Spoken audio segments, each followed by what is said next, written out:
Have you ever thought about how strange money is? Small pieces of metal or paper, passed from person to person, traded for food or clothes or robotic vacuum cleaners. Today, we don't even need anything physical at all. As technology has improved, money has become a stream of ones and zeros, endlessly circling the earth. How did this happen? Let's find out as we discover the evolution of money.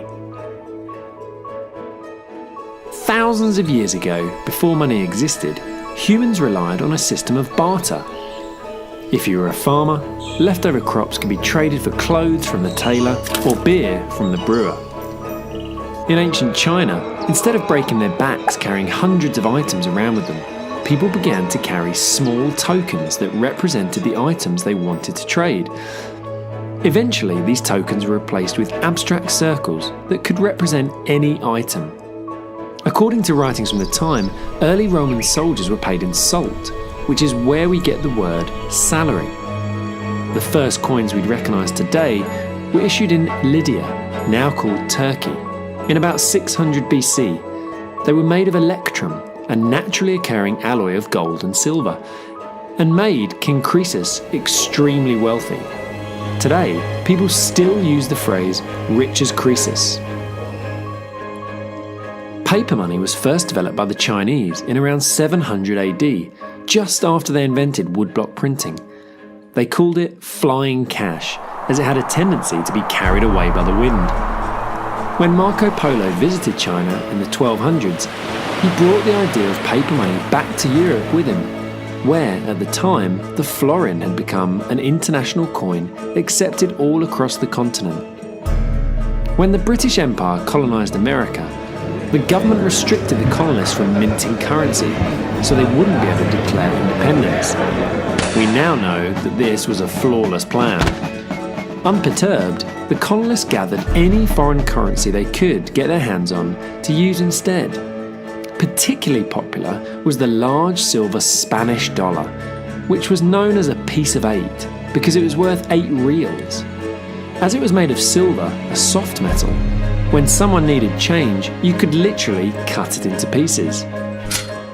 Paper money wouldn't see widespread adoption in the West until the mid-1600s, when banks started issuing notes that promised to pay the bearer on demand a sum of gold.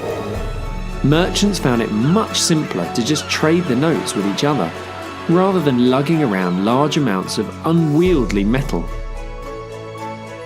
During the American Civil War, both sides issued huge amounts of government-backed paper currency to fund the war as there wasn't enough gold. Union currency became known as greenbacks, thanks to the green ink printed on the reverse side. It's a colour we still associate with money today. In 1946, the world's first charge card, creatively named the Charge It, was introduced.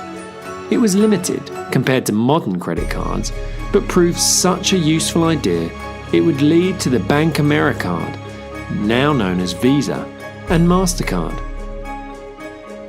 Money finally entered the digital age in the 1980s with the introduction of automatic teller machines, or cash machines to me and you, personal identification numbers, and debit cards. As people began surfing the World Wide Web, electronic money services emerged, giving customers an alternative to traditional banks. In more recent times, a new phenomenon has evolved: cryptocurrency. You may know it better as Bitcoin. The type of currency is decentralized, meaning it is stored across the entire internet and is owned by no one. So, it seems we've come a long way from trading goats for wood. While they once dominated, banks are becoming increasingly less important to our daily finances.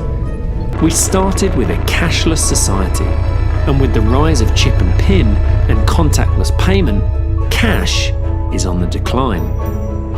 What does the future hold? Will we cease trading in physical money and go completely digital?